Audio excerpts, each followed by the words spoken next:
இதே மாவட்டத்தை சேர்ந்த அஜிதானி ஒரு பெண், அவங்களுக்கு ஏதோ ஒரு பிரச்சனை இருக்கு இல்லையா, ஏதோ பிரச்சனை சொல்லக்கு வராங்க. மனசில் ஒரு கஷ்டம் இருக்கும்போது யார்கிட்ட சொல்ல முடியும்? தலைவர்கிட்ட தான் சொல்ல முடியும். அந்த தலைவரே அதை பார்க்காம அந்த காரை அப்படி தூக்கி ஓவர்டேக் பண்ணிட்டு போகும்போது ஒரு 2 நிமிஷம் இறங்கி நின்று பேசிட்டு அந்த பிரச்சனைக்கு ஏதோ ஒரு முடிவு. சரி, இந்த பதவி இல்லையா, இன்னொரு பதவியை கொடுங்கப்பா, ஒரு 4 பேர் சேர்ந்த அந்த பெண்ணுக்கு என்ன பிரச்சனை நீ பேசி முடிங்கப்பா. இதை பேசி முடிக்கிறதுக்கு என்ன? பின்பக்கம் சௌரியேறி குதிச்சு போகிறான் புஷியானந்த், இந்த பக்கம் இவர் கண்டுக்காமல் போகிறாரு. ஒரு பெண்கிறவங்களுக்கு முன்னுரிமை கொடுக்கணும், பெண்களுக்கு மதிப்பு கொடுப்பேன்னு சொன்னவங்க. நீங்கள் இப்படி அசால்ட்டாக போகலாமா? நீ பாருங்கள், அந்த பெண் வந்து தூக்கு மாத்திரை சாப்பிட்டு ஏதோ அவங்க ஒரு மருத்துவமனையில் இருக்கிறாங்க. இதெல்லாம் கஷ்டம் தானே. இதே போல் ஒரு மாவட்டம் அல்ல, தமிழ்நாடு முழுக்க பல மாவட்டங்களில் இது நடந்து கொண்டிருக்கிறது. ஆமாம், நான் வந்து அடுத்த வாரம் வந்து சென்னைக்கு போகிறேன். போகும்போது அவங்களெல்லாம் நான் வந்து ஒன்று சேர்ப்பேன்.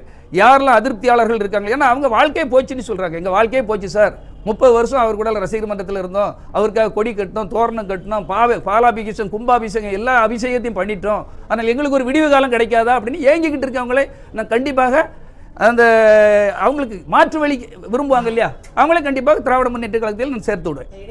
யார் கட்டுப்பாட்டில் தான் இருக்காரு சார்? எனக்கு எங்கே தெரியும்? திரிஷா கிட்ட கேட்டால் தான் தெரியும்.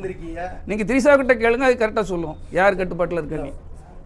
கூட இருந்தாலும் தான் சொல்கிறேன் சார், கிளாமர்னு ஒன்று இருக்குது சார், நடிகருக்கு இருக்கிற ஒரு கிளாமர் இருக்குது சார். நானே இப்போ நினச்சிட்டு இருக்கேன், இவ்வளோ கஷ்டப்பட்டு இன்னைக்கு ஸ்கூலையும் ஈலையும் கிட்டே ஒரு நடிகையாக பிறந்திருக்க கூடாதான்னு நான் என்ன நினச்சேன் நொந்துக்கிட்டு இருக்கேன். ஒரு நடிகையாக பிறந்திருப்போம்னா என்னை கூப்பிட்டு வச்சுருப்பாங்க இல்லையா?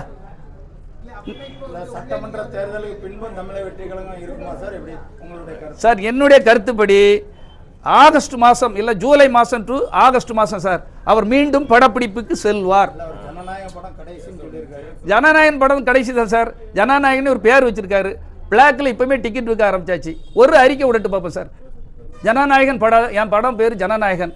என் ஏழை ரசிகர்களுக்காக இந்த முறை நீங்கள் பிளாக்ல டிக்கெட் விற்கக்கூடாது. நீங்கள் என்ன அரசு நிர்ணயித்த டிக்கெட்ல மட்டும்தான் படம் பார்க்கணும், அரசு நிர்ணயித்த டிக்கெட்ல தான் நீங்கள் டிக்கெட் கொடுக்கணும்னு சொல்லி ஒரு அறிக்கை விட்டுட்டு பார்ப்போம் சார். அவருடைய தில்ல பேசுறாரு இல்லையா, பெரிய பெரிய எவ்வளவு சவால் விடுறாரு. நான் சொல்றேன், நல்லா புரிஞ்சுக்கணுங்க சார். உங்க வீட்டு பையன், என் வீட்டு பையன், அவன் வீட்டு பையன் ஒரு ஏழை பாளையில் தான் முதல் நாள் படம் பார்க்க போவான்.